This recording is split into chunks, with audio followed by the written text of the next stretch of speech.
Hi, good to see you again. Welcome back to The In-Between. I'm Camille. We are actually revisiting The In-Between. I'm calling this series Recognizing Yourself in the In-Between. Because when you walk the terrain of change the first time through, you're not really recognizing anything. I mean, if you're recognizing anything at all, you're recognizing that your life has been turned upside down and that you're hurting. Your life has been disrupted by sudden and difficult news, and you are feeling overwhelmed and fearful. So, the first time through, you're just trying to survive. However, now that we've walked it and we're a bit more seasoned and we have a little bit more insight and things have calmed down a little bit, we are revisiting this sacred, messy, profound journey to see what else is nestled in the layers of the in between. And it turns out quite a bit. And so I've got some notes here that I want to share with you because the in between is alive. Even though this is my work and I've put this together, I'm so humbled by it because it's alive. And that means that every time I walk it, I'm changed and I learn things about the in between that I never noticed before.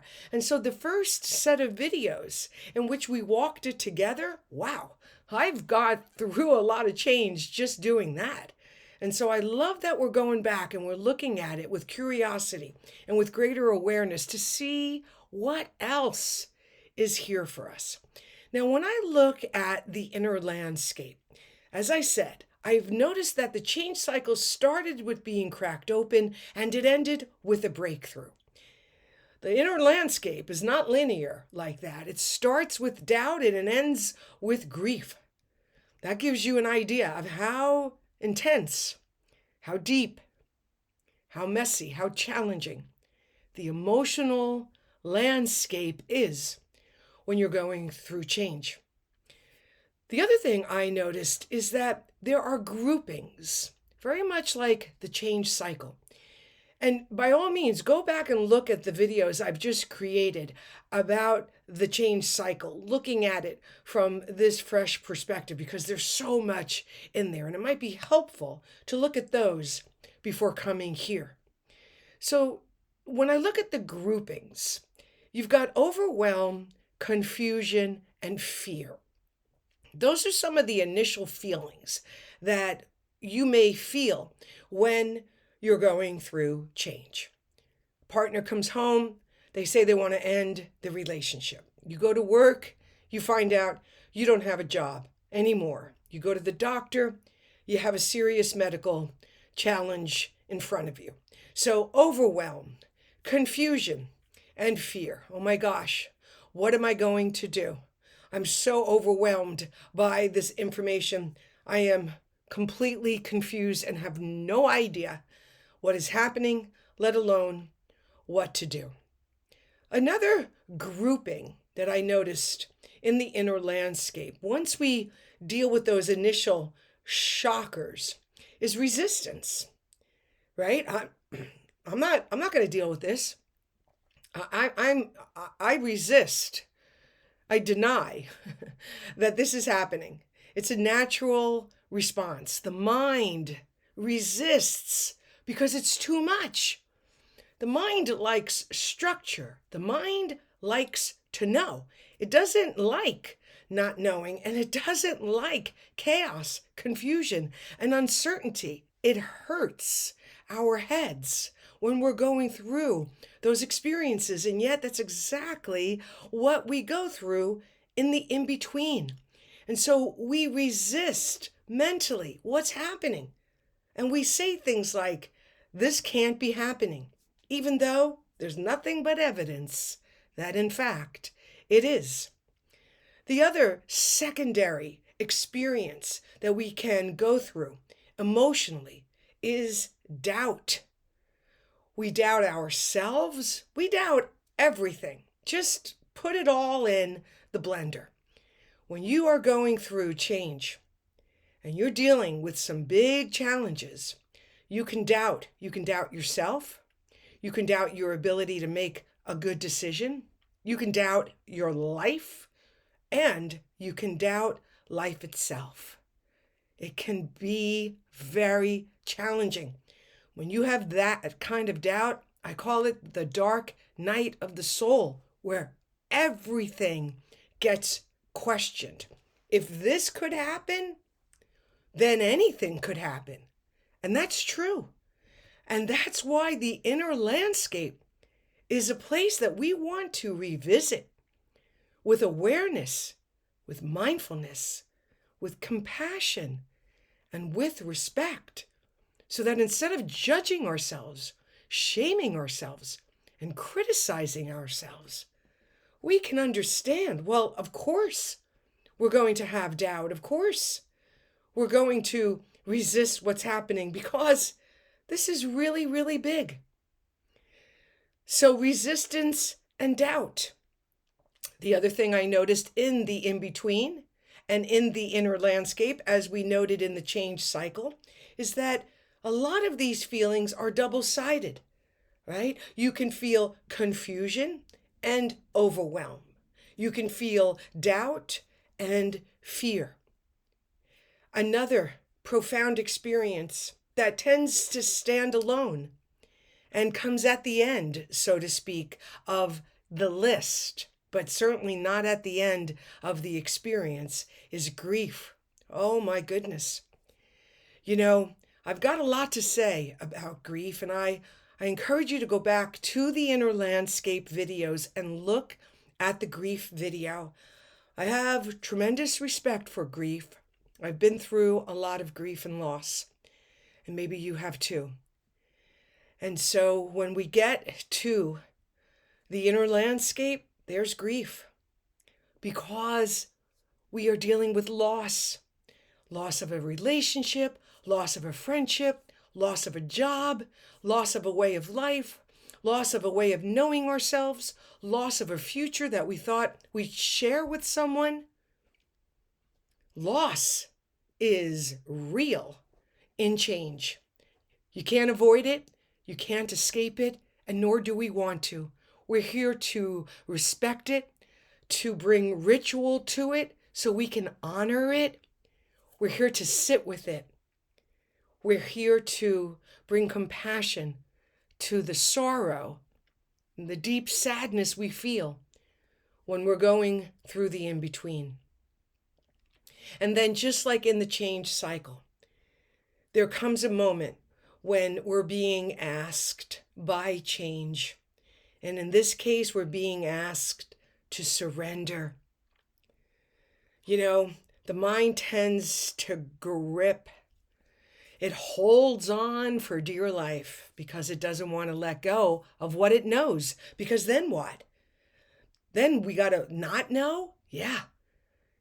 In the in-between, you learn how to sit in the discomfort of not knowing. We don't escape it. We don't run from it. We sit in the discomfort. We say things to ourselves like, oh my gosh, I am feeling extremely uncomfortable right now. I don't know what the hell is going on. I'm sad. I'm afraid. I'm confused. I'm completely overwhelmed. Can you hear how that sounds? Compassionate.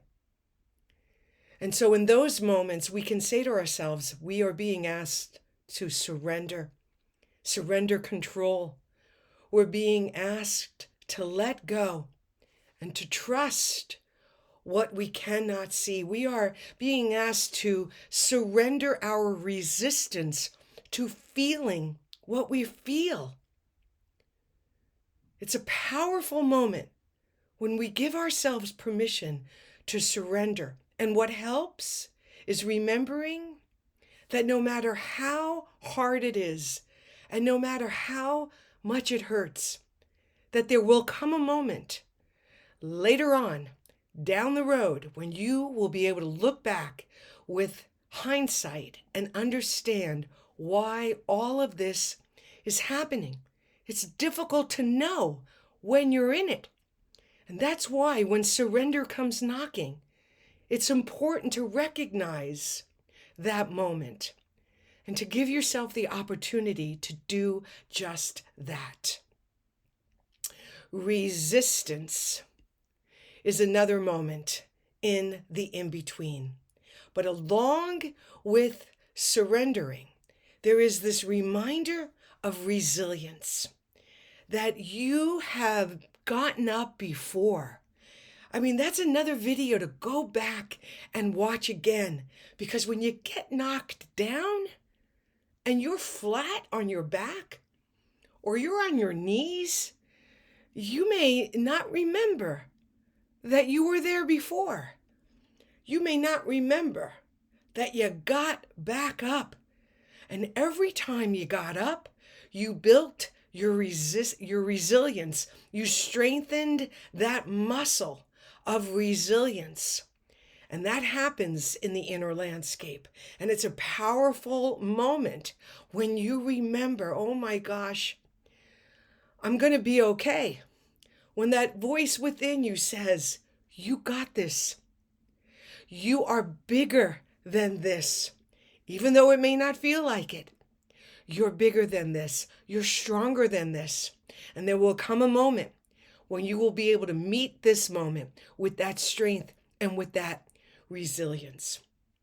And the other part that comes after those kinds of moments, when you've perhaps have navigated the intensities of those deep inner feelings that just lay you flat, that can activate that depressed state. I mean, this is the dark night of the soul. It's challenging sometimes. You can feel depressed. You can go through such an experience that turns your life upside down, that you can feel that your spirit has been pressed down. And that's why we're taking the time to recognize these states, so that when we recognize ourselves in these deep emotional states, that we can reach into the toolbox, that we can reach into the care kit, and we can take care of ourselves. We can say no because we need more time alone. We can go for a walk because we need some fresh air and we need to just be quiet and walk in nature.